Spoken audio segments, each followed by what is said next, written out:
Hello and good evening, everybody.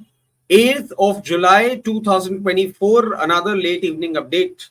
अगर चाय पीते हैं आप तो ये वीडियो आपको खुश तो नहीं करेगा, मगर हाँ, अगर आप टी स्टॉक्स में इन्वेस्ट करते हैं तो आपको ये वीडियो आगे देखना चाहिए क्योंकि इसमें आपके लिए थोड़ा सा इंटरेस्टिंग अपडेट है। जैसा कि हम जानते हैं कि जो टी सेक्टर है वो बहुत टाइम से स्ट्रगल कर रहा था, प्रोडक्शन कॉस्ट हाई हो गई थी बट प्राइसेस हाइक नहीं हो पा रही थी। बट अब एक्सट्रीम वेदर कंडीशंस के चलते विच वर हीट वेव्स एंड फ्लड्स, अब टी प्राइसेस आप देखें धीरे धीरे करके राइज कर रही है। इसके साथ साथ आप देखें कि टी के प्रोडक्शन में थोड़ा सा कट इसलिए भी देखने को मिला था बिकॉज गवर्नमेंट ने कुछ 20 पेस्टिसाइड्स बैन कर दिए थे, जिसके चलते कहीं ना कहीं टी प्रोडक्शन जो है वो इम्पैक्ट हो गया था। टी प्रोडक्शन का अगर हम बात करें तो in the month of May it was lowest in past more than a decade. अगर हम देखें तो करीबन 30% लो था फ्रॉम द लास्ट मई, जिसमें करीबन 90.92 मिलियन केजीज का प्रोडक्शन हुआ था, उससे 30% डाउन साइड पे था इस करंट ईयर के मई का प्रोडक्शन।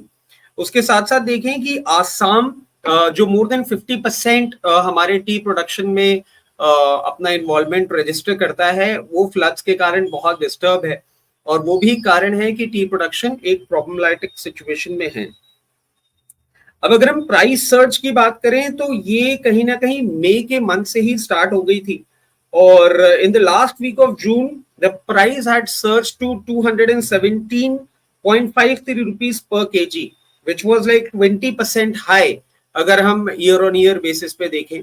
और टी प्रोडक्शन थोड़ा सा इंप्रूव हुआ था इन the month of June, but floods ने वापस से प्रॉब्लम क्रिएट कर दी।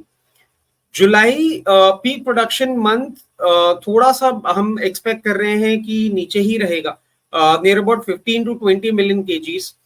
मगर टोटल ओवरऑल प्रोडक्शन हम देखें तो 2023 में करीबन 1.3 बिलियन केजीज था और उसके कंपैरिजन में करीबन 100 मिलियन केजीज ही हम एक्सपेक्ट कर रहे हैं इस साल का प्रोडक्शन। तो ये थोड़ा सा और प्राइस को ट्रिगर करने का फैक्टर बन सकता है।